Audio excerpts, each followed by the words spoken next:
That's Enough Out of You podcast is sponsored by Todd John's Law. Unfortunately, bad things happen to good people, whether it's the result of an auto accident caused by the carelessness of another driver or being charged with a crime. Dealing with the aftermath of a personal injury accident or being involved with the criminal justice system can be extremely difficult. That's why, whatever you're facing, you should never go it alone. You need an experienced attorney who will stand by you every step of the way. Todd is experienced, licensed, trusted, respected, and guaranteed.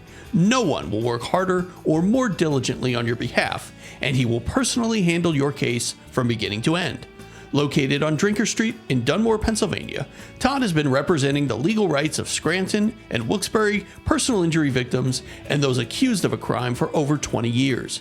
At Todd John's Law, the utmost priority is ensuring that your rights are always protected and that your case is resolved as quickly and fairly as possible so that you can move on with your life. Call Todd John's Law at 570-876-6903. With Todd John's Law, you will receive equal justice under the law.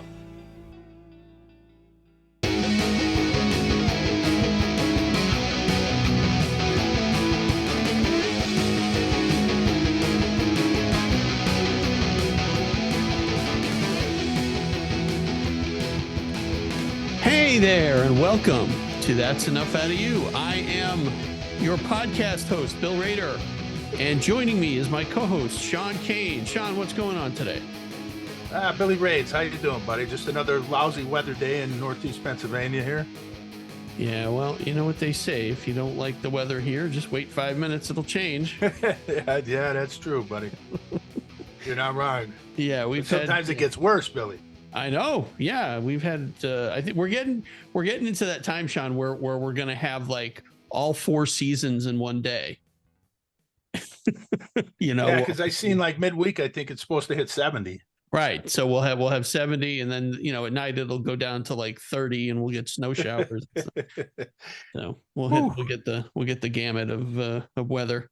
Great playing baseball in that weather, Billy. Oh well, that's why. I mean, for me, it's crazy that they don't have that. All of these baseball stadiums don't have retractable roofs, especially the northern cities. I mean, Philadelphia, look at New York and especially like Minnesota.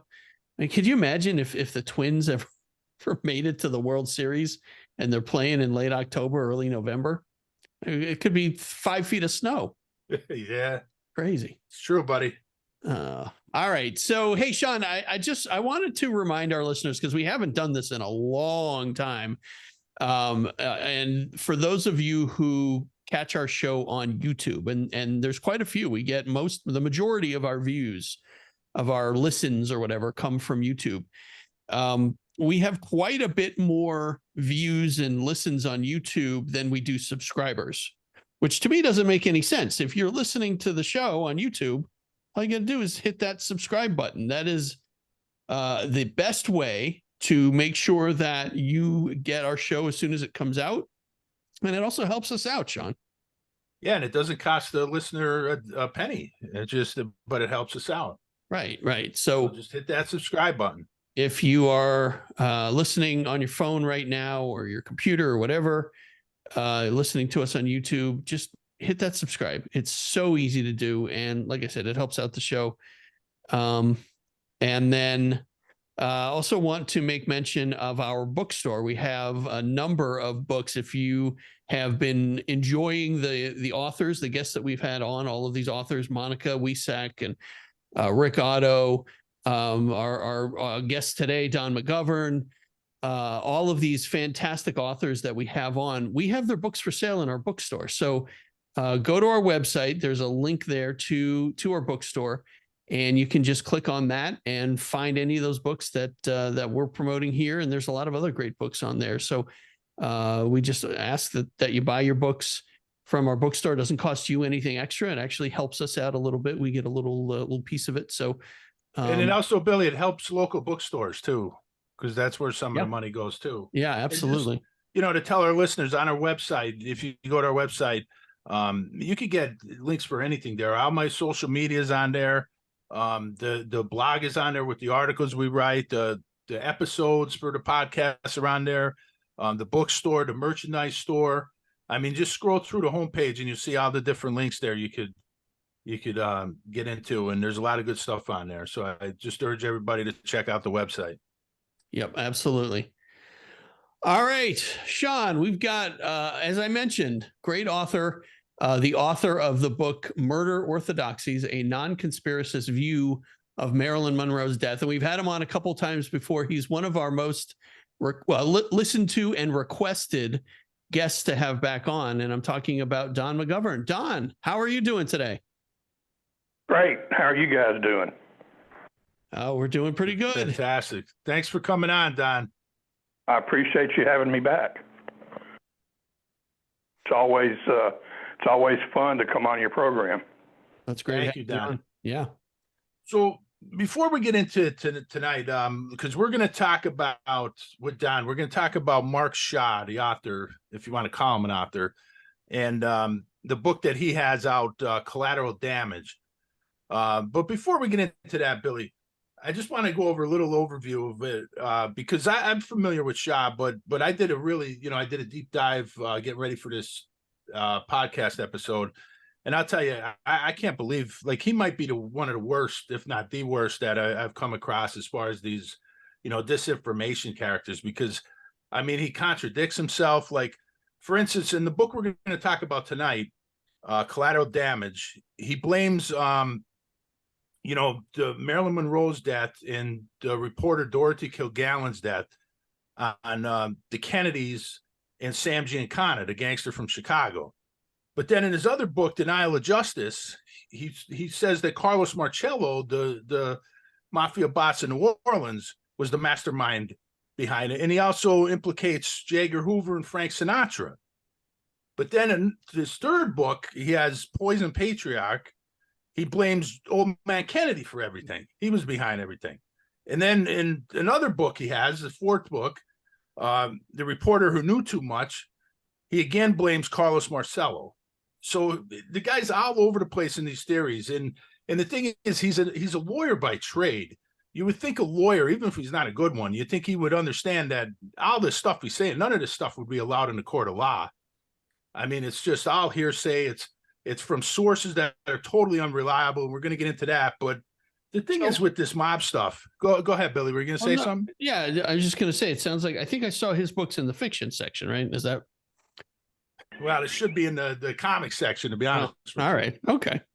But, the thing is, all these guys talk about the mob, and they really don't understand anything about the mafia. Like, the thing is, the American Cosa Nostra is different from, and we talked about this before, Billy, than the mob in Italy, or say like the Bratva, the Russian mafia in Russia, or the Japanese Yakuza. Like those groups have no problem in their own country killing judges, killing cops, civilians, whatever. The American Cosa Nostra knew that right from the start, they knew that was bad business, and they stay in the shadows, and they don't kill judges. They don't kill presidents. They don't kill politicians and cops and civilians. And they certainly don't kill celebrities and famous reporters, because it brings attention to them. And that's why the Cosa Nostra survived for so long. And it's just like, they put these names in, like Giancana. Giancana was a front boss. We talked about this before. He was not the true boss of the outfit in Chicago. He didn't have the power to do these things they're saying he did. And the same thing with Marcello. Marcello was the boss in New Orleans, but he had to answer to the commission in New York. And that's why I think a lot of people just don't understand, and they get this mob stuff wrong. And it's like, we're constantly going to have to, tell people that I don't understand it with the mob and the Kennedys. And we had Jim on, and he talked about this. It's from unreliable sources, and it's easily to debunk, and they just keep bringing it up and bringing it up. But I just want to get that out of the way, and let's just get into Mark Shaw, because from looking at this, Don, it looks like he uses all the information. I think you mentioned this before.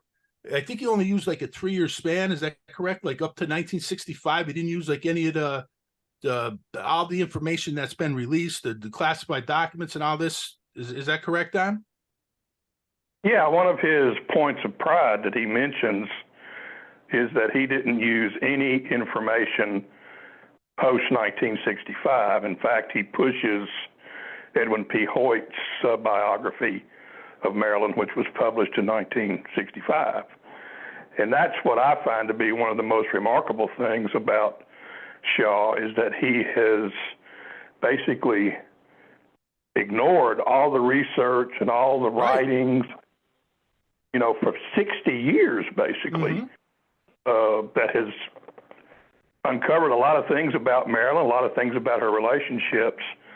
But Shaw is guilty of belief perseverance. I think he may be the worst, and cherry picking. He picks and chooses his evidence, or what he calls evidence, which isn't evidence, and he uses that to push his foregone conclusions. He started writing this book, he admitted, with the attitude that Marilyn did not commit suicide, she was murdered. He did not believe that Marilyn would commit suicide, so he started writing the book with an occluded mind. He already had made up his mind. So it's not surprising that a lot of what he puts in this book is really kind of silly. Yeah, it's really amazing, Don. And then he would just ignore all the information and all the declassified documents and all the stuff that we know now that's come out in the last 50, 60 years. I mean, that's just, that's just really, this is bad journalism, to be honest with you, bad researching. Well, yeah, there's no research. Frankly, I don't think there's any research into it. No.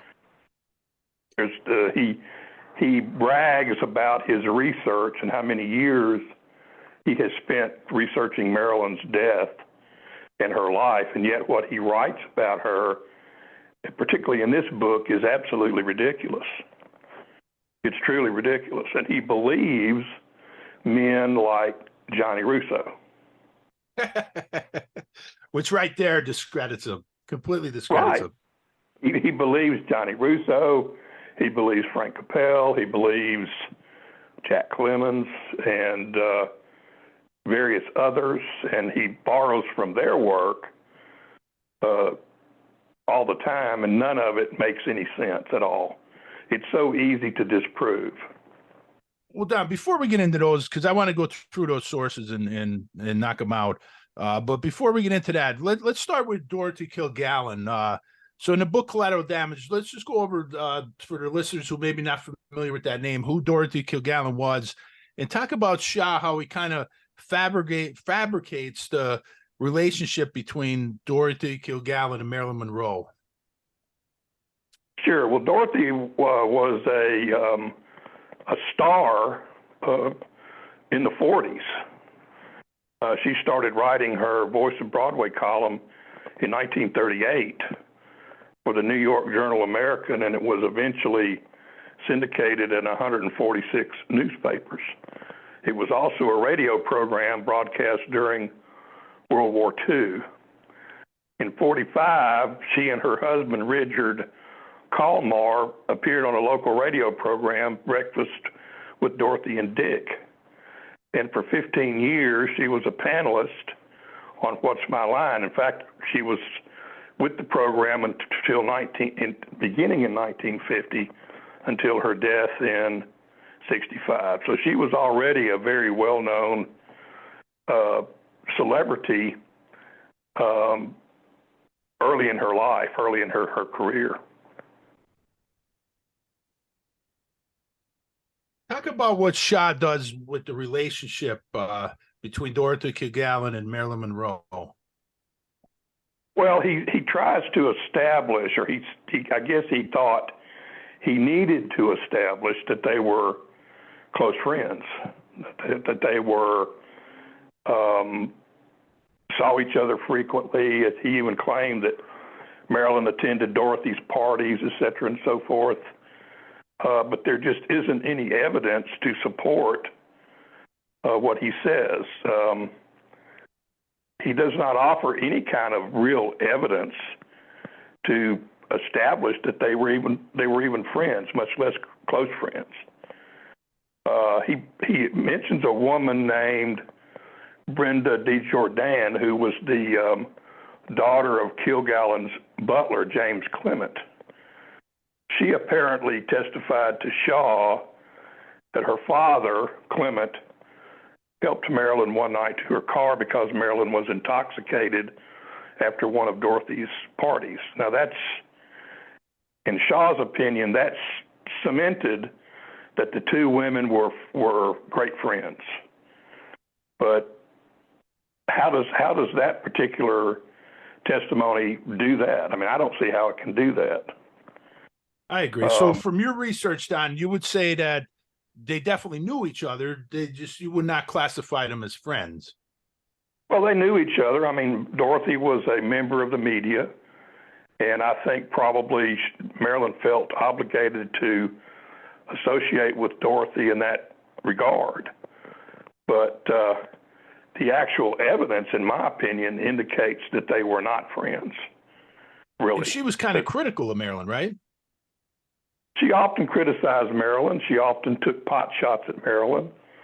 And Marilyn did not take that kind of writing about her in her stride. She didn't appreciate it. For example, when Milton Green and Marilyn held a press conference to announce the formation of Marilyn Monroe Productions in 1955, Dorothy was not invited because of the general animosity that Dorothy displayed toward Marilyn. And Shaw even kind of undermines his whole premise himself in the book, which is kind of remarkable. He admitted that Dorothy occasionally took pot shots at Marilyn, but he says usually in jest. Dorothy once compared Marilyn to her appearance to an unmade bed. And then he says, but Kilgallen always spoke highly of Marilyn, which isn't at all the truth. That's wrong. She didn't. Dorothy was not at any of Dorothy's name, address, and telephone number was not in any of Marilyn's books where she kept important names and phone numbers and addresses. And that meant if you were not in those books, Marilyn didn't consider you a friend at all. And so what would eventually happen, Don, is, Dorothy Kilgallen would get an interview with Jack Ruby, and then after that interview, she would be found dead. So, whatever Ruby told her, we don't know. But, this is where Shaw gets into, the conspiracy that, well, why don't you get into why Shaw said that Kilgallen was killed? Well, I'm not really an expert on Dorothy Kilgallen, but apparently she was killed, according to Shaw, because she was getting too close to solving the JFK assassination. And he blames the Kennedys and Sam Giancana on this conspiracy to kill Marilyn and the Dorothy Kilgallen, correct? Well, he blames Robert Kennedy, really, as being the mastermind behind ordering Marilyn's murder. And in his opinion, if Bobby Kennedy had been charged or brought up on charges in Marilyn's death, then JFK would never have been assassinated and Dorothy Kilgallen would never have been murdered either, which is pretty remarkable. Yeah, that's unbelievable. And we talked about already, Bobby Kennedy, we went over, he was not near Marilyn, when she died. We talked about that. He was in Gilroy, California. I mean, this is just unbelievable that Shaw can make a statement like that. Yeah, it's total speculation without anything to back it up. I mean, how can he make such a statement? That's playing what if history. And he seems to think also that all it would have taken would have been for Bobby Kennedy to be brought up on charges. He makes the foregone conclusion that Kennedy would have been convicted. Let's say for a lawyer to say that. Yeah, let's take for a minute what he says is okay, and Bobby is charged with Marilyn's death, masterminding her murder. what evidence would there have been available to any prosecutor to prove this? Well, none. There is no evidence. No. Shaw doesn't offer any evidence. He just makes that statement because it is sensational. And he criticizes authors, and one of the reasons why he said he didn't use anything after 65 was because of the sensationalism that crept into the Marilyn Monroe life story, her canon. Well, I don't think you can find an author out there more sensationalistic than Mark Shaw. Right. I mean, that's about as a sensationalistic a statement as you can make. Bobby Kennedy was responsible for Marilyn's murder, and that resulted in JFK's assassination. Yeah. Sounds to me like Shaw's got a he has a real vendetta against Bobby Kennedy. I mean, for whatever reason, he dislikes Kennedy and just, Yeah, he definitely has it in for Bobby Kennedy. Yeah, he truly does. Yeah. And I don't know why. Well, who knows? In his mind, who knows? But it's apparent that he has a vendetta against him. And he also, Shaw says that he says that Kilgallen knew that Marilyn Monroe was murdered, and he said, that she would have solved the investigation, but then she didn't investigate it for 16 months. And he says that the reason why was the Cuban Missile Crisis, which is just that statement right there is amazing. It's laughable. So obviously Shaw knew that there was a problem. He comes up with this grandiose speculation that the one and only wonderful Dorothy Kilgallen, and she may have been a wonderful reporter, would have solved all of the issues in Marilyn's what he calls mysterious death. But he realized that Dorothy never instituted any kind of real investigation into Marilyn's death. Most of her articles involved speculation and innuendo and what if and asking questions. But the reason he claims that Kilgallen didn't investigate was because Bobby saved humanity from destruction during the Cuban Missile Crisis, and because Kilgallen had such integrity, she couldn't, in good conscience, continue to investigate Bobby and expose him as the murderer of Dorothy's good friend, the most famous blonde actress on earth. And what does he offer as any type of source for this, or any type of reasoning for this? This is just something he just says pulls out of the air? He offers no evidence because there isn't it. That's why Dorothy didn't do the investigation, as far as I'm concerned, is because even though she's doing speculating and she's asking questions, which is fine, she knew at that time, even in 1962, there was no evidence to support any accusations against Bobby Kennedy, and there's no evidence to that effect now that has been uncovered 60 years later. Shaw doesn't uncover any real evidence. The book is filled with speculation and just downright innuendo and nothing tangible, really. And of course, he also resurrects that CIA UFO memo, correct? He resurrects that, but then he misrepresents it. He represents it to say that Marilyn actually spoke to Kilgallen, and Marilyn told Kilgallen what JFK had told her. That's not what that memo says at all. Right. That's nothing. There's nothing in there about Marilyn getting information from JFK that was passed on to Kilgallen. Kilgallen has a conversation with what's his name? Was it Rothschild? I can't remember right now. And he passes on hearsay information to Kilgallen that she writes about, as she often did. She often wrote about hearsay information.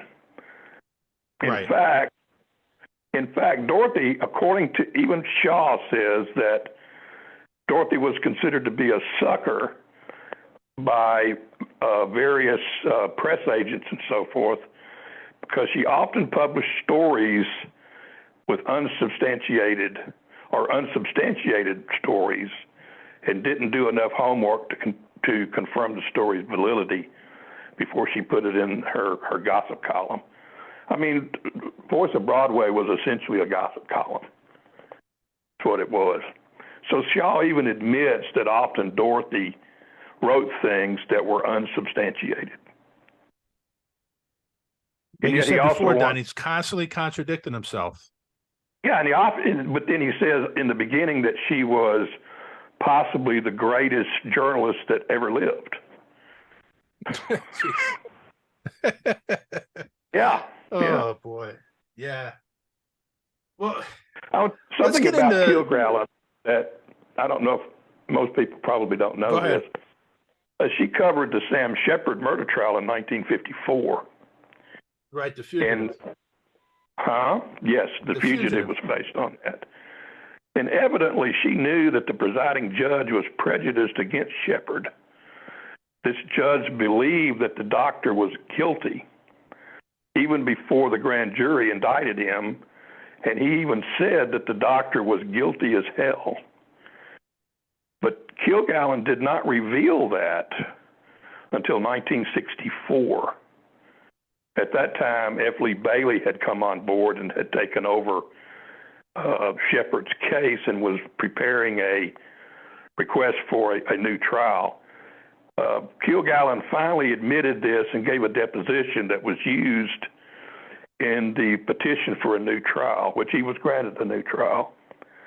And on retrial, he was committed. And I think that says a lot about Kilgallen, that she would withhold that information knowing for 9 years or 10 years that the judge was prejudiced against Sam Shepard. Right. Mm-hmm. That doesn't make her a great journalist as far as I'm concerned. No, I agree, Don. I agree. So let's get into some of these unreliable sources that Shaw uses in this book, and let's start with our favorite punching bag, Gianni Russo, who Shaw actually portrays as a reliable source. I mean, it's someone to be believed. I mean, it's laughable. I can't even say that with a straight face. Billy, right. You're laughing over there. I can hear you. Yeah, that's it. I mean, if you know anything about Gianni Russo, there is no taking that guy seriously. I mean, the stuff he comes out with is just insane. Well, he's obviously a liar. Maybe I shouldn't call him that, but he tells lies. I mean, you call a spade. I mean, he said so many different things. I mean, it's just ridiculous. Well, there are two things that are really interesting about what he has said, and that is the dates and ages when he was having his alleged affair with Marilyn. That they had their affairs while she was in her 20s, which is impossible because Gianni Russo was a child when Marilyn was in her 20s. Right. But the most incredible one is the July the 28th, Marilyn's Weekend from Hell, where he says that right. Bobby Kennedy was there along with Sam Giancana. And Russo claims that President Kennedy was supposed to show up, but he didn't because he was a coward. Then in the book, Shaw says that both Bobby and John Kennedy were there during that weekend, which is totally false. It's easily provable. I have newspaper articles that clearly state where John Kennedy and Robert Kennedy were. They were not in Calneva or Lake Tahoe. They were on the East Coast celebrating Jackie Kennedy's 33rd birthday. They were clearly in Washington and Hyannisport and various other places. But still, Shaw expects me to believe that Robert Kennedy was there and that Marilyn and Robert were fighting and Sam Giancana was there and they were going to film Marilyn in a three-way with Bobby and Robert to use against them. It's boy. it's surrealistic. I mean, it's incredible. Yeah.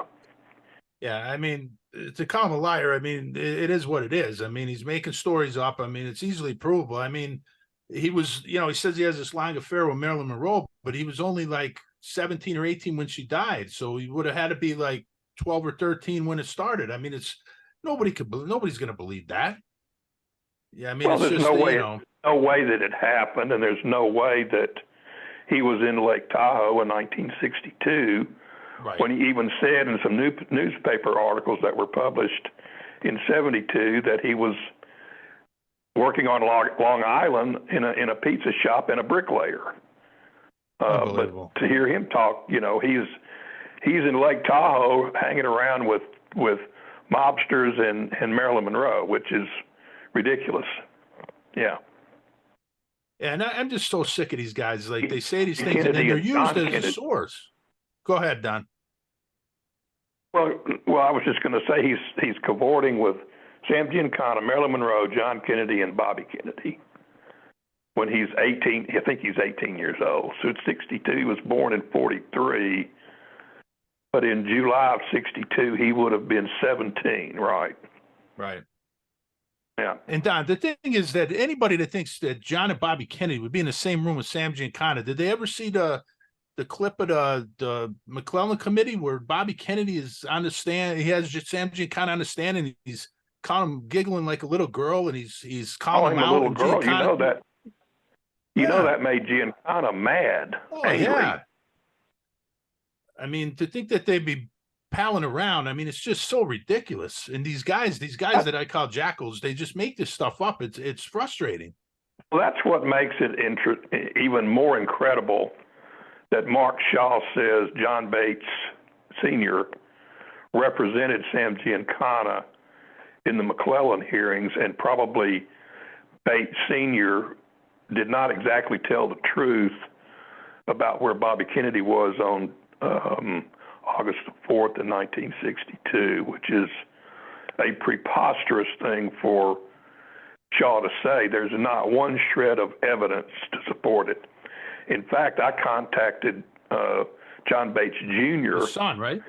Right. His son, right, and asked him if his father ever appeared before a legislative body or ever represented Sam Giancana. And his answer to me was absolutely not. His father was strictly a civil attorney. He never appeared before any legislative body. He never practiced criminal law, and he never represented Sam Giancana. Does Mark Shaw not know that John Bates Jr. is still alive? Unbelievable. And basically what he did, Don, is he took John Bates' resume and made him into Frank Regano, correct? Frank Regano, right. I mean, it's unbelievable. Yeah. And then he has he says that John Bates Sr. must have, or could have lied, I guess, could have misrepresented where Bobby Kennedy was on August the 4th. But there is so much evidence, testimonial and documentary evidence about where Bobby Kennedy was that day in Gilroy, California with the Bates family and many other people that proves where he was, and he was not in Los Angeles. He was not at Marilyn's house. But I did a lot of research into the Bateses, and they were impeccable people. Right. They had flawless reputations. They were pillars of their community, and it's just how Shaw could make such a statement mystifies me without any evidence. Well, Don, I'll tell you, if I was Bates Jr., I'd be on, looking into some legal ramifications. Shaw making a claim like that. Like, I don't understand how he can make a false claim like that and put it in a book. Well, apparently the laws in this country are such that a deceased person cannot sue for, or his family, the family of a deceased person, cannot sue for libel. Unbelievable. Unbelievable. Did you know Impossible. that, Billy? I think we talked about that before because I think I asked on that in a previous episode. Well, it's one of the problems with allowing people to get away with this type of slander. There's no ramifications, particularly if you're writing about the dead. Somebody made a statement one time that writing about the dead makes an author slander proof or whatever it is, libel proof, because nobody can sue, nobody can do anything about it. That's why so many awful things are written about Marilyn, in my opinion. There's nothing that can be done to stop it. Unbelievable. So, Don, let's get into some of these other unreliable sources that he uses. Let's talk about Kara Williams. Well, Kara Williams was an actress who was with 20th Century Fox during the time when Marilyn was originally there. I'm not really sure. I'm not really sure why Shaw is this woman. Apparently, based on her testimony, what I've been able to sort of deduce is that Marilyn and Kara used what would be called a shared mirror in some community makeup room. And she said that Marilyn was always making faces, so forth, to see what particular face would look best in the film she was working on. But Marilyn only appeared in 2 films during that first year she was with Fox. She appeared in a movie called Scudda-Hoo, Scudda-Hay for 4 seconds. In another film entitled Dangerous Years, she was on screen for 56 seconds. I can't imagine what faces she was practicing or why she would be practicing those faces. Those appearances didn't require her to make any kind of faces. Unbelievable. Not only that, the funny thing about Kara is she kind of undermined Shaw's premise that Marilyn was a lot more than just a beautiful face and a beautiful body. Kara even says that she knew that Marilyn slept with various producers, implying that Marilyn sort of slept her way to the top, which was something Shaw said he was trying to dispel. So if he's trying to dispel that, why bring a woman on as a witness who believes that? Kara believed that Marilyn was promiscuous. And according to Kara, Marilyn could not act. She was incapable of acting because she was too concerned with her appearance. So I don't really know what Shaw's purpose was for using Kara Williams as a source. She doesn't say anything positive about Marilyn, really, and she doesn't prove anything about Marilyn's life or doesn't prove anything at all about her death. It's kind of weird what he did with her. Of course, he interviewed her when he interviewed her, she was 94 years old. I think she recently died. Who knows? Maybe he just wanted to put out some negative stuff on Marilyn. I mean, who knows? But that contradicts what his alleged purpose was. In fact, what he wrote in his author's note at the beginning is what follows. Most people look at the movie star with a stereotypical perception that she was a sex pot who became a star only because of that appeal, instead of her being what she really was, an accomplished actress and a very caring and intelligent human being, as will be presented here. That's on page 9 of this ridiculous book.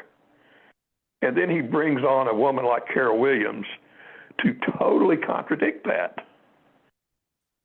I don't understand it for one minute. I don't get it.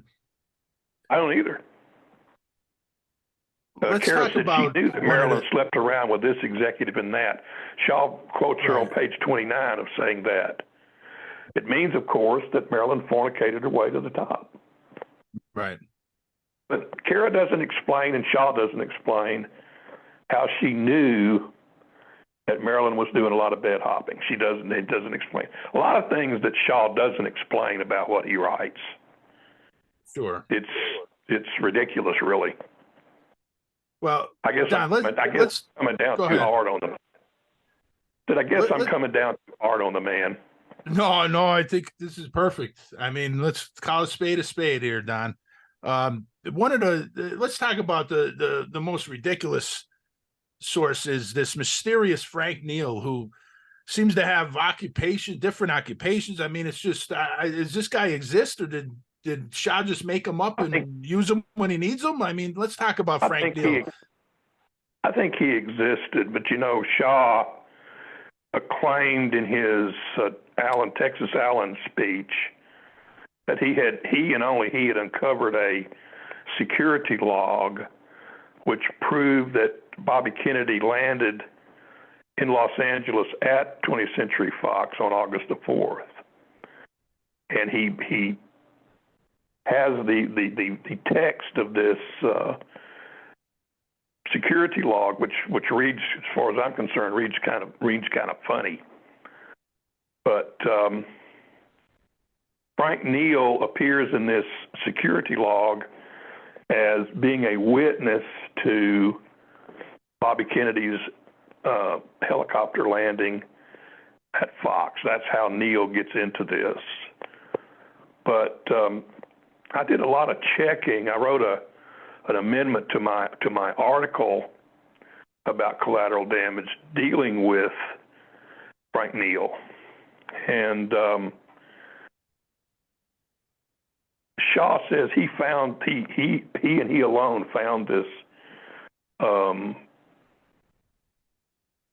document that proved where Bobby Kennedy was. He was actually in L.A. But when I started checking the many books that I have read about Marilyn's life, the book that Shaw praised so much, the one by Hoyt, does not even mention Frank Neal. Does not even mention that this landing. But the security log, according to Shaw, reads as follows: before 11 a.m. on August 4, 1962, the helicopter landed at the 20th Century Fox Studios helipad near stage 14. Studio published as Frank Neal, working that Saturday morning, that he saw Robert Kennedy jump out of the helicopter and rush to a dark gray limousine waiting nearby. Neal said he got a glimpse of movie star Peter Lawford, brother-in-law to the Kennedys, sitting inside.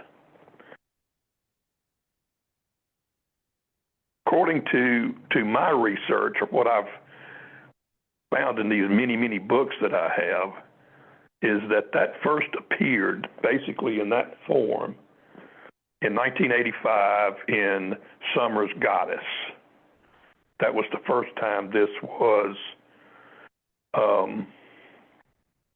written about. And here's what Summers wrote.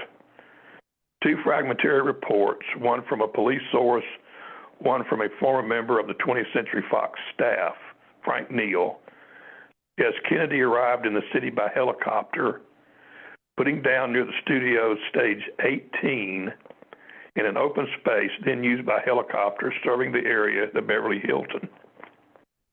According to these sources, the president's brother arrived in the early afternoon. That blurb is repeated verbatim in Summers' 2012 version of Goddess.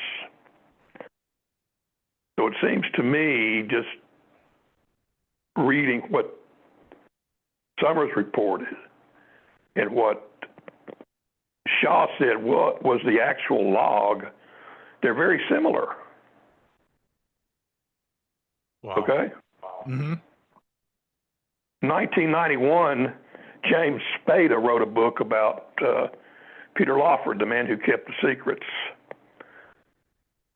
he repeated a similar blurb that is obviously a paraphrase of what Summers wrote. In his source notes, Spada says, I drew many of the details of Marilyn's last few months from Anthony Summers' superb investigatory biography of Monroe Goddess. There are many times that Neil is mentioned. There are many contradictions to the story. Some have him arriving in the morning, some have him arriving in the afternoon, some have him arriving in a fog. Donald Wolfe has him arriving in a bright blue sky. But the funny thing about it is I have tried for the longest time to find some information about Frank Neal, and I have never been able to do it. I have not even been able to find an obit. Wow. I'm not going to say he didn't exist, but he was either a former newspaper man, a former police reporter, a garden variety Fox publicist, or he was a unit publicity man for the film of Niagara.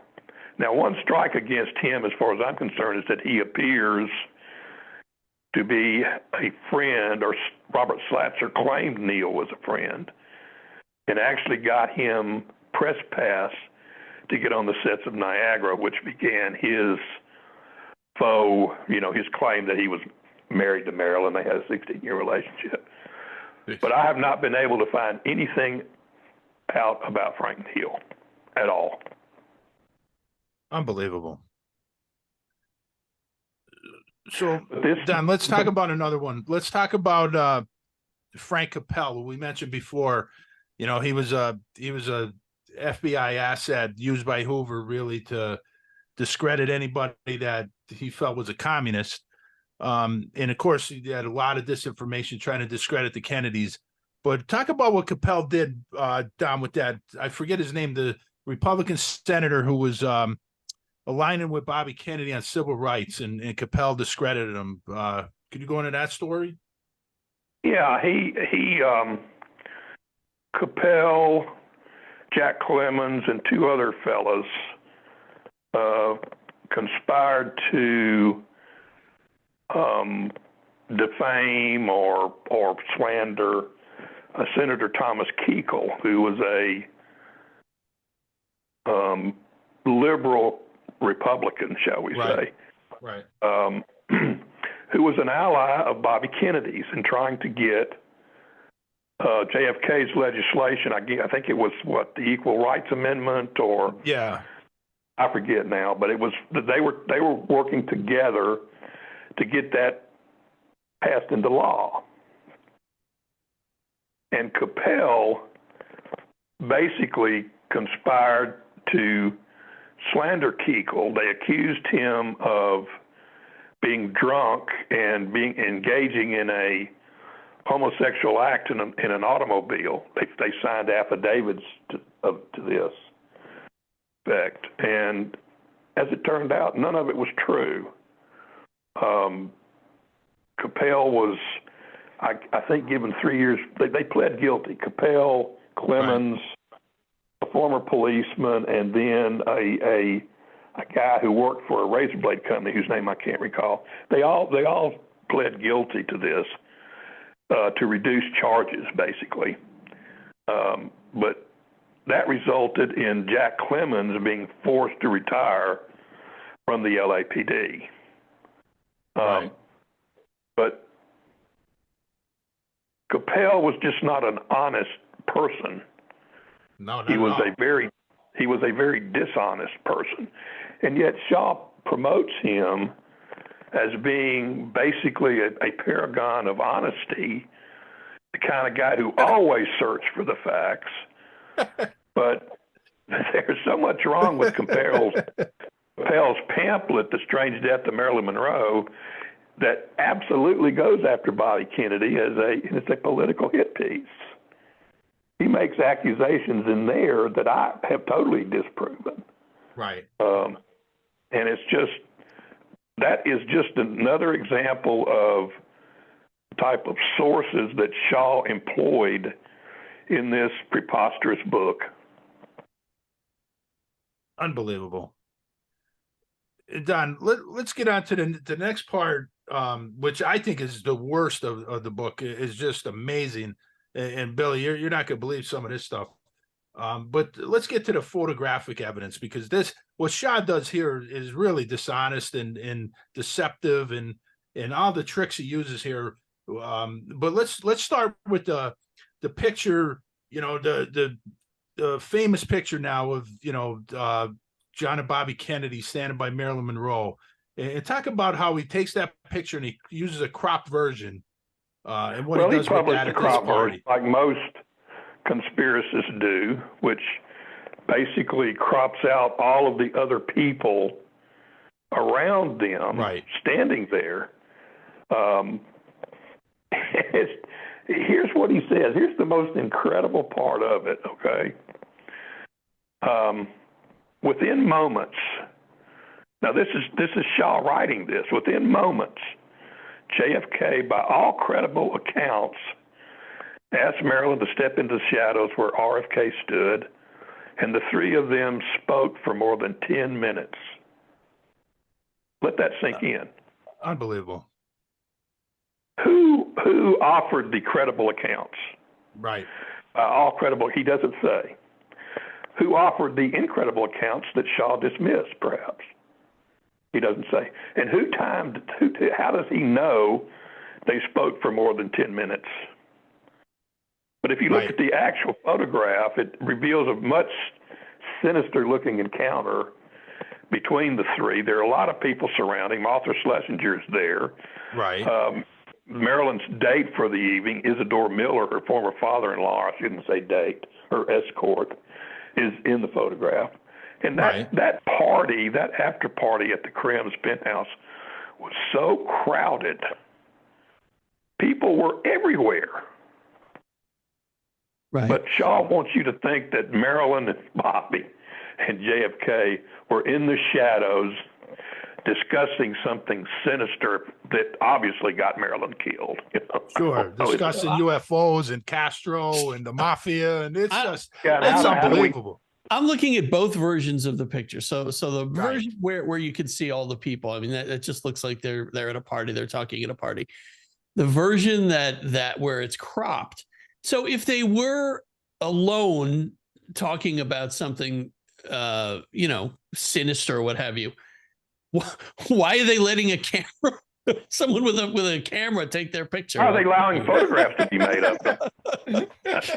That's ridiculous.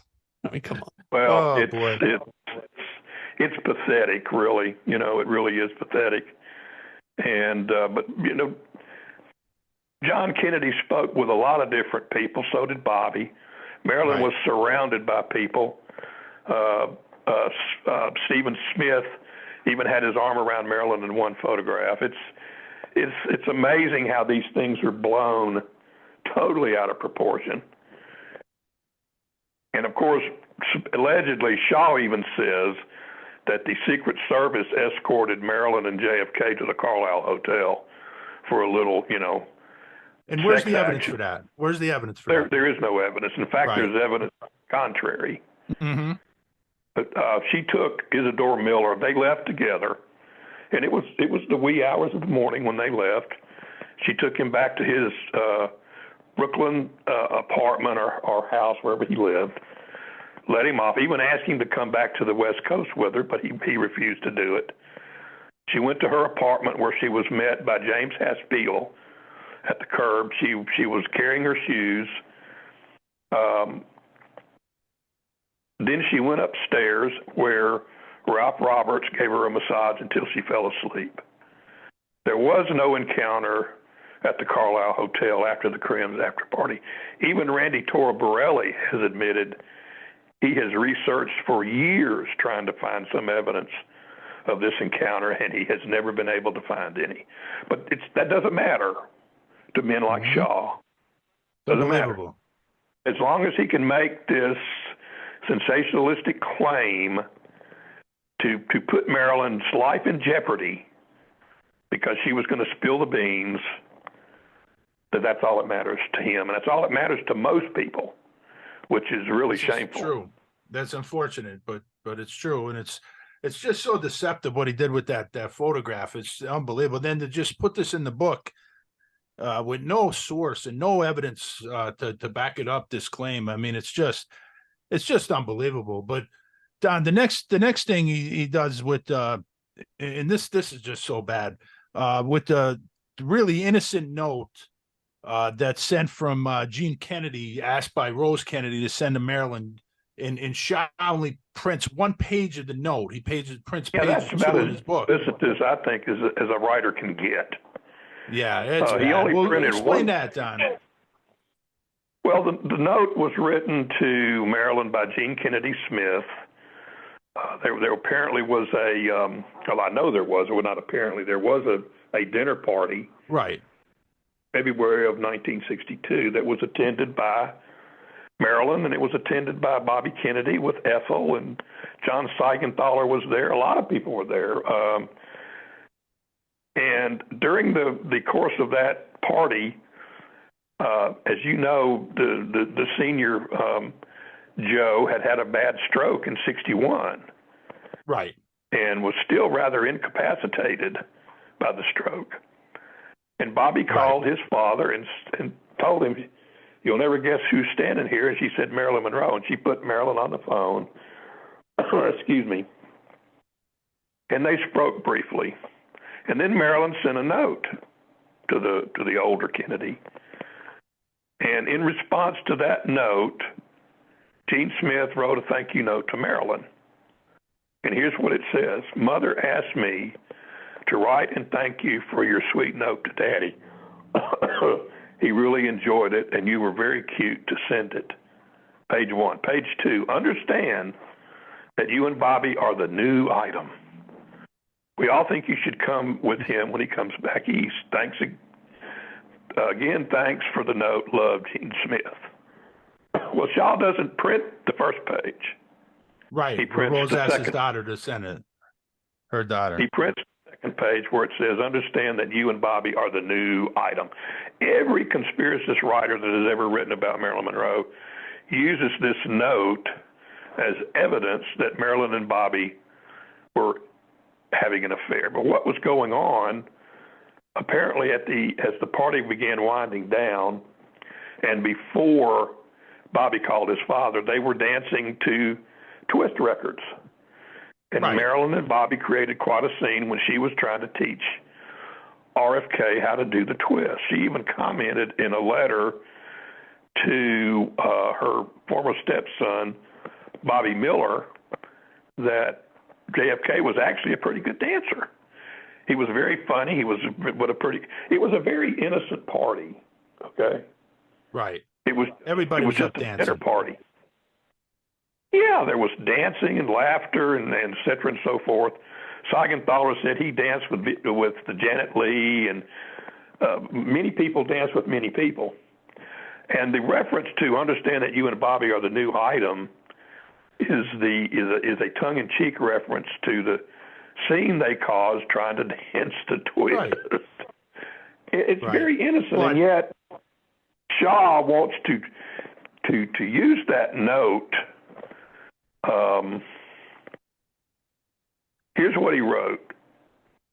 Whatever Kennedy Smith knew, whether from the mouth of her brother or through perhaps Peter Lawford, married to Pat Kennedy, had triggered the letter.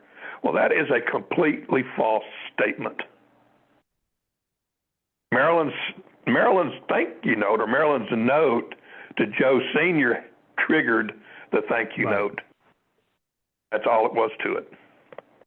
But of course, if you leave out page 1 and you only print page 2, you don't show the context that Rose asked her daughter to send that.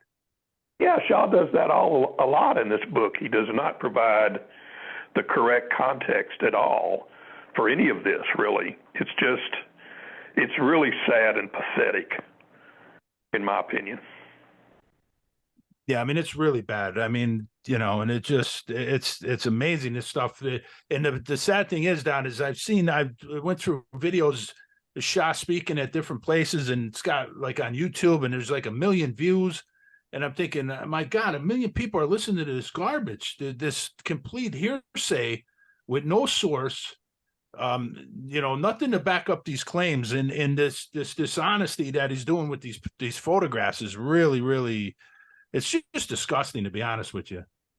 It's terrible, but there's one that's also real bad. He trots out the photograph of Marilyn's cluttered bedside table, Right, with the policeman pointing to all the medication bottles on it. right. Go into that. And he says there was no glass in Marilyn's bathroom or bedroom, which if you look at the uncropped version of that photograph and not the version that Shaw uses, which is cropped, clearly there's a glass on the floor next to a garbage can right next to Marilyn's bed. There's a glass in that room. And still writers will report no glass was found in Marilyn's bedroom. An unmitigated lie. Unbelievable. And then, Don, talk about what he does with the French doors. Well, this is unbelievable. Yeah, that's really a bad one. Oh my God! He uses a photograph of two men pushing a gurney into a building. Okay, they're pushing it through French doors. Here's what he says, that photograph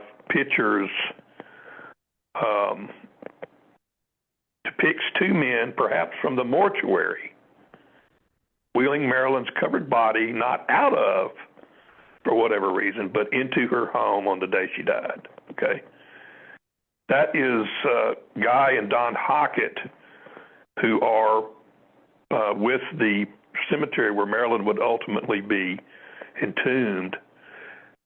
Then when they picked her corpse up, basically at sunrise on the 5th, they took it temporarily to the cemetery there. They're not rolling Marilyn's body into her house. They're rolling it into a mortuary, okay? And if you look at the photograph, you can see that there is a lot of distance beyond where these men are, okay? That obviously was not taken at Marilyn's house. Marilyn's house was on a very cramped lot. There are no really, really tall palm trees on Marilyn's property. And there's another photograph that Shaw failed to publish, which I published. It's a photograph of two men wheeling Marilyn's body out of the cemetery mortuary for taking it down to the Hall of Justice for autopsy. This is probably about 9:30, maybe 9 or 9:30 in the morning on the 5th. He's trying. I don't know. I really don't understand what he's trying to imply here. Maybe that Marilyn was murdered off-site and then put back in her house, or that's what it sounds like. Yeah. Yeah, ridiculous thing like that. But right. It totally misrepresents what happened that morning. But in the photograph of the two men rolling the corpse of Marilyn into the building, there is a station wagon in the distance. Yeah. Okay. And it's either a Colony Park, or it's a Mercury or a Ford. Was the Ford called the Squire, maybe, which has the wood grain panel on it. He publishes another picture of the Kennedy family getting into the Bates' family station wagon, which has the wood grain panel on the side. And this is right before they drive them, or John Bates Sr. drives them back into San Francisco to Paul Fay Sr.'s place where they stayed for a day. Now, he says he discovered, here's another one, Shaw makes he says a lot of aggrandizing things about himself, okay? He says he uncovered the photograph in South Carolina and received it from a former sheriff's deputy and forensic expert named Troy Vaughn. the implication is that this photograph had been hidden and Shaw discovered it. Well, that's not true because it's part of the 10 photographs that Susan Bernard published in her book, Maryland Intimate Exposures. Now, he goes on to say, he called the reader's attention to the automobile with the driver's side door open and the wood paneling beneath the window. He equates this car to the car in the photograph of the two men wheeling the corpse or Marilyn's body into the mortuary. And he claims that those are the same car. Those two cars are the same. It couldn't be coincidence, right? I mean, that automobile, I did a little research on that automobile, and that was one of the most popular cars that Ford ever made. They made oodles of them, and many people bought them. But, Don, there's also in the picture with Bobby Kennedy and the family, there's a luggage rack on the top. A luggage rack on the top that doesn't appear on the car that's in the mortuary photograph. But Shaw just seems to ignore those types of things. He says that car was driven from the Bates Ranch to the scene of Marilyn's death. Okay? The car was driven from Gilroy to Los Angeles and then appeared at Marilyn's death scene. Don, we already established that they wouldn't have time to get there by helicopter. So how in the world would they get there by station wagon if they can't get there by helicopter in time?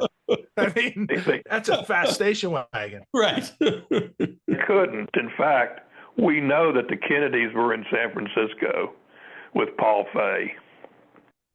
You know, Bobby gave a speech the following day at the California Bar Association. But Shaw even says he had trouble proving that Kennedy actually gave a speech. Well, that's ridiculous. I have a copy of the speech. My God! I got it from the Department of Justice's website. It's ridiculous what Shaw says. And you know, Don, we get back to. I just want to go over this one more time because what he did with John Bates Sr. It's just mind-boggling to me. Like Bill, like what he did in this book is he basically took the resume of Frank Regano, who was a mob lawyer, who I'm sure, Bill, you've seen him in documentaries and stuff. Right. And he takes that resume and he makes it John Bates' resume, John Bates Sr. And it's just it's unbelievable that he does this. I mean, in the stuff with the photograph, I mean, this is just unbelievable. It really just amazing. Well, he dismisses all of the photographs. Shaw does basically dismisses all of the photographs and doesn't believe any of the testimony of the Bates people. He prefers to believe this quote unquote security log, which I'm positive never existed.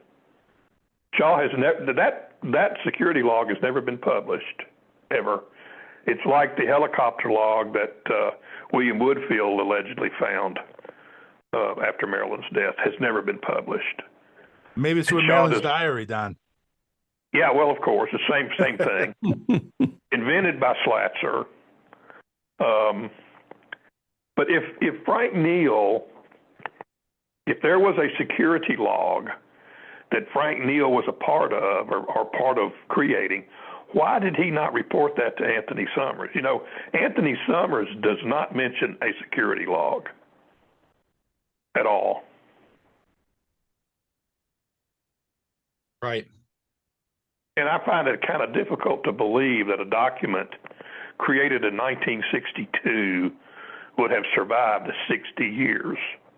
I'm not going to say it's impossible, but I have a hard time believing that Shaw could have, in 1961 or 2021, could have gone to Fox's lot. And he doesn't say that he does that, just that he uncovers this and finds this document, which, anyway, I don't believe it ever existed. I really don't. Yeah, this is just amazing. It really is what he did in this book. But Don, let's talk about the murder scenario here. So Gianni Russo has the Maryland murder scene. She says that he said that RFK hired a mob assassin to kill Marilyn Monroe. And it apparently was a doctor who prefers who did hits for the mob. Like how would Russo even know this? I mean, it's just unbelievable. And then, all these different theories that Shah has. What does Shah even say he uses as a murder weapon in this theory Well, has, first, Don? let me touch briefly on Russo's ridiculous assertion. He said this mob doctor, this MD, who was actually an MD, injected air into Marilyn's vein in her pubic region, which means he says she died of a venous embolism. And he claims it made the death, the embolism, made Marilyn's death look like drugs to the coroner. Okay. How in the world is that possible? Marilyn's body was filled with drugs. Right. She had a very high level of drugs in her body, but they weren't really there, according to Russo. They tricked the coroner. This embolism tricked the coroner. And still, Shaw says that has some validity. Unbelievable. Yeah. Well, Shaw's version of the death is that Bobby Kennedy hired two people to murder her, okay?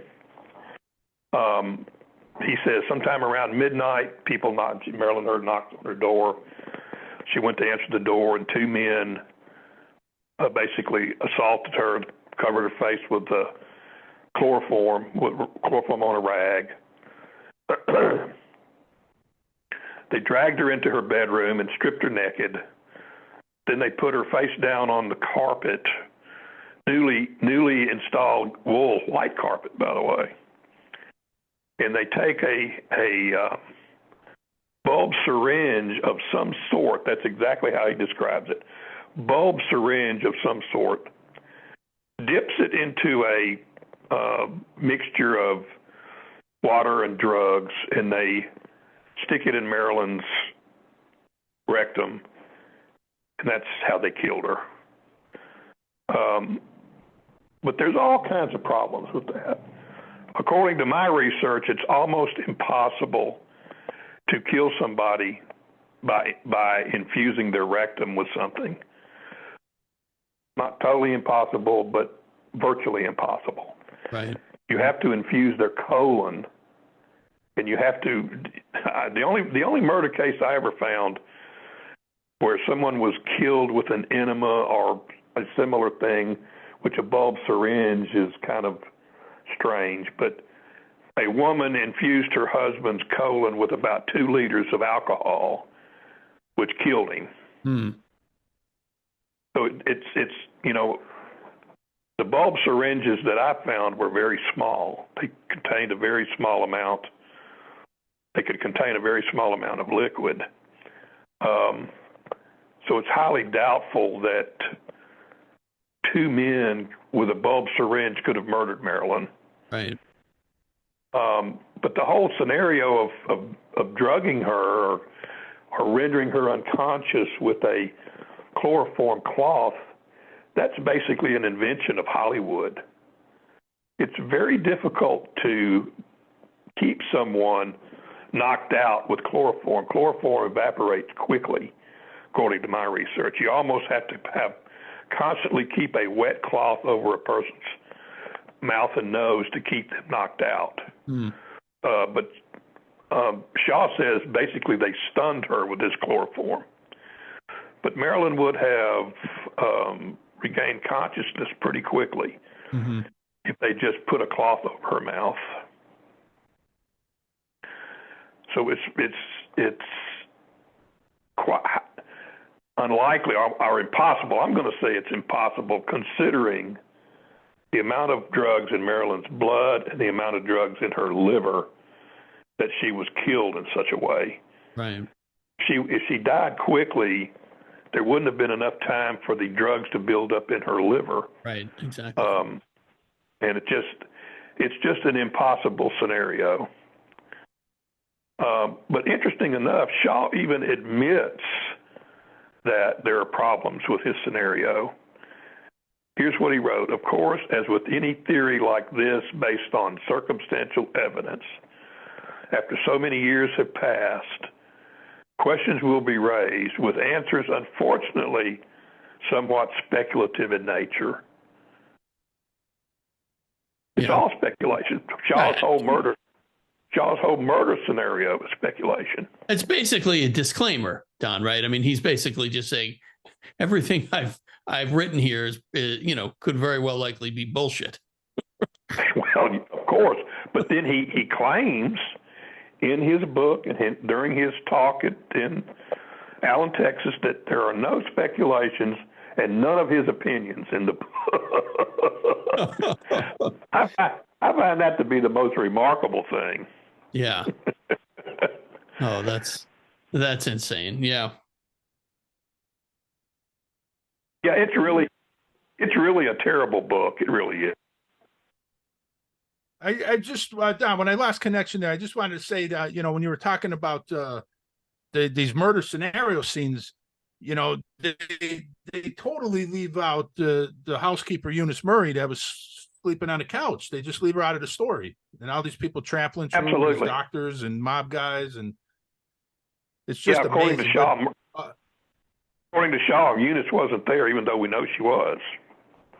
Unbelievable! Wow. It's did you? It's Michael Robbins' book, who totally ignores Eunice's presence too, in that ridiculous book. Right. Did you read that statement on that you sent me, Don, on the Shaw, what he said at the Allen Library? Which one?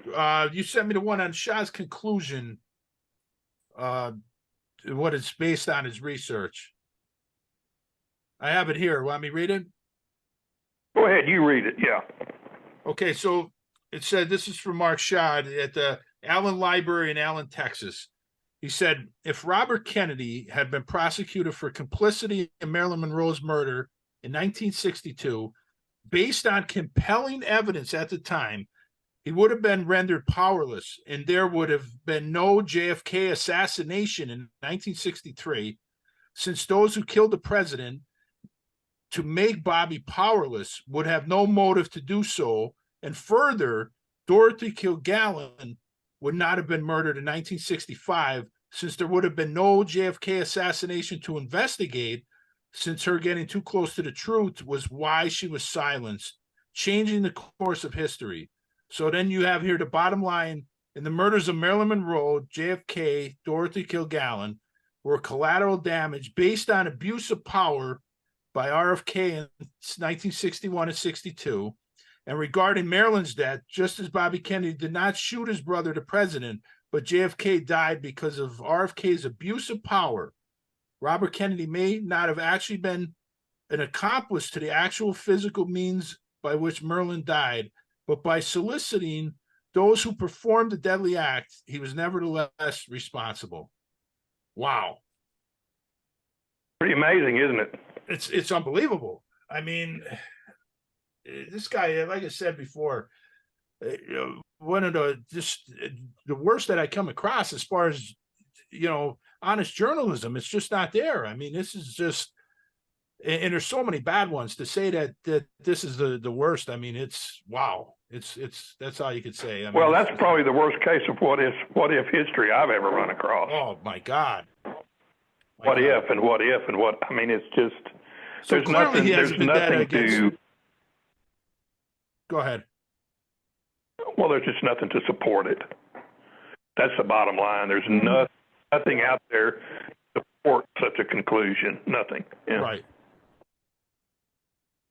And clearly he has a vendetta against Robert Kennedy. I mean, that's obvious. You could see it in his writing. You could hear it in his voice when you see interviews with him, because unfortunately I had to watch some interviews with him to prepare for this, and it was just, oh my God, it's just terrible. Hard to listen to him, isn't it? Very hard, because this is disturbing, to be honest with you. And the worst part is, Don, is that so many people have listened to his YouTube, the stuff that he has on YouTube. I mean, that's the disturbing thing. Like, these people are listening to this garbage, and it's just hearsay, and there's no source for anything. There's contradictions. There's dishonest with the photographs, and my God, it's just awful. Yeah, it's terrible. It's unfortunate that people like Shaw seem to get the attention because they're so sensationalistic. And if you don't go down the path of sensationalism, nobody wants to listen to you. Nobody. It's terrible. It really is. I've listened to several of his interviews, and they're just poor. The research is poor. And yet, you know, the guy at Allen Library complimented Shaw's research. Yeah, that's amazing. You did a great job researching this, he says. You know, wow. Jesus, it's I mean, what does that guy consider research? I mean, I don't understand. Like, where's the sources? I can't believe that statement, but I don't know. amazing. I don't know. It's wow. Anyway, but Don, I know we took up a lot of your time here, but is there anything that, you know, did we cover everything in the photographic evidence that you wanted to cover, or the unreliable sources, or anything else that you want to mention that we failed to discuss? No, I think we pretty well hit Mark Shaw pretty well. I mean, there are other photographs that he used that are silly and ridiculous. I guess the one that I like is that it's not a photograph so much, but he published a picture of Marilyn's house to prove that Eunice Murray would have to step out of her bedroom to have seen Marilyn's bedroom door. Mm-hmm. But the floor plan he publishes is totally inaccurate. Murray could have seen Marilyn's bedroom door when she went to the bathroom, or she could have stood in her door and seen Marilyn's door easily. Wow. But, you know, he also publishes a picture that he claims is Joe Jr., Marilyn hugging this fan that he claims is Joe Jr. Yeah. Which obviously it is not, because I published a photograph of Joe Jr. and his dad side by side, or face to face, basically. Clearly, the photograph of the young man Marilyn's hugging at the premiere of How to Marry a Millionaire is not Joe Jr. Wow. I mean, it's... But he clearly says this is a picture of Joe Jr. And the fact that this guy's a lawyer really makes it worse, because he should know, you know, what could be used and what can, and it's well, you know, nothing that he presents as evidence, or nothing that he talks about as proof, would ever be allowed in court. No. Ever be allowed in court. None of it is firsthand. It's all secondhand. It's all hearsay, or it's all speculation. And you're right. He has to know it. As an attorney, he has to know it. Absolutely. But it doesn't seem to matter to him, right? No, at all. Not at all. How could you? You know what they say, Don. Don't let the truth get in the way of a good story. Oh, that's exactly right. Don't let the facts encumber you. Right. But how can he get up in front of people and put on these video exposés with this stuff and do it with a straight face? I couldn't do it. There's no way I could get up and say the things he says. I just could not allow myself to do it. I don't know, Don. I agree. And like I said before, more disturbing is why do all these people believe him? Why do they even listen to him? I mean, it's mind-boggling. Well, because he's written 25 books or something like that, and he's been on TV, and he's praised to the hilt that this great historian and this great researchers by people who obviously don't know what they're talking about. And there's the problem right there. That's the problem right there.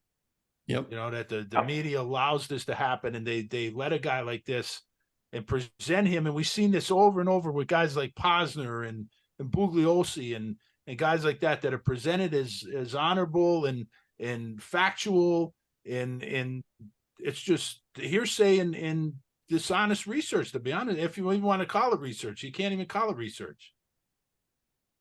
I don't think there's any research involved at all. It's mostly repetition and repeating what's been written by other people who want to jump on the bandwagon and make a few bucks off of this, story that won't die. You know what I'm saying? That the Kennedys were involved in Marilyn's death. Bobby Kennedy killed her. I mean, you know, it's gotten so bad that Michael Rothmiller claims in his ridiculous book that Bobby Kennedy actually poisoned Marilyn. Oh, my God. In her house. My God. And there are people who believe that. Yeah. Yeah. It's sad, Don. It's really sad. Crazy. Yeah, I don't know what Bobby Kennedy did to generate such disgust with him or hatred. I don't know. What did he do? Maybe he just didn't like his politics. You know, it could be as simple as that. Bobby Kennedy was radical in his politics for the time, and maybe Shaw and some of these other people didn't agree, and they go after them. But again, they're making a lot of money on this. Well, Shaw claims to be a real liberal. I mean, I don't understand why he thinks Bobby Kennedy would actually murder somebody. I don't know a whole lot about Bobby Kennedy. I've read a lot about him, but I know there's a lot more to be read. Yeah, we talk but about he him a does lot not here. No. strike me as the kind of person who would murder somebody. Absolutely not. Absolutely not. No. It's regardless of what his politics might be. He just doesn't come off as a murderer, and neither does JFK. No. But again, the stuff that's said about him, the character assassination that's allowed in the media, you know, it's unbelievable. And you know, you think about you got Marilyn Monroe, and then you got John and Bobby Kennedy. I can't think of any figures that have been tarnished more than those three after their death, and just character assassinated after they died. I mean, I can't think of anybody besides those three. Well, it's terrible, and I don't understand how this book, this ridiculous book, lifts up Marilyn Monroe. I don't understand how anybody can read this book and a book like it and say this was written trying to lift up Marilyn. Yeah, really. It doesn't. No, not at all. It diminishes. Absolutely. It diminishes them. Yeah, it's sad. It really is. I wish I could change it, but well, you're doing your best, Don. Yeah, we're trying to. We're trying to at least get the truth out there, which is you guys, and that's that's laudable. That's great. I'm glad that you are. Yeah. Well, we appreciate that, Don. We appreciate you coming on.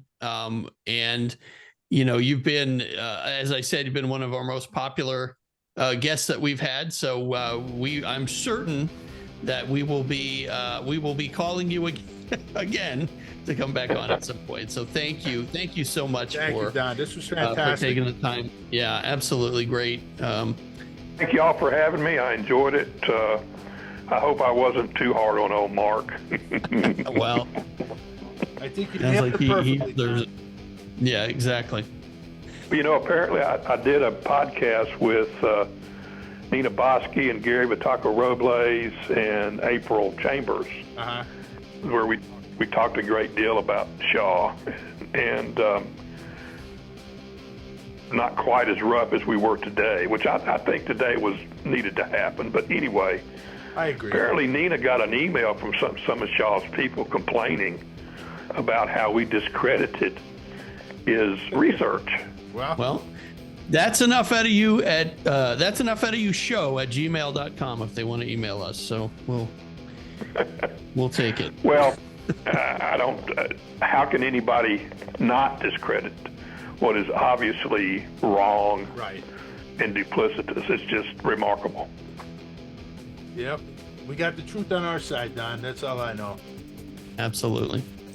All right, guys. Well, thank you so much, and we will talk to you again, Don. And that's enough out of you, Mark Shaw.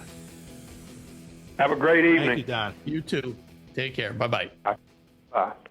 That's Enough Out of You podcast is executive produced and written by Bill Rader and Sean Kane and edited by Bill Rader. The That's Enough Out of You podcast and logo are exclusive property of Bags of Chicken, LLC. Any rebroadcast, retransmission, or accounts of this podcast without the express written consent of Bags of Chicken, LLC is prohibited. So don't even try it.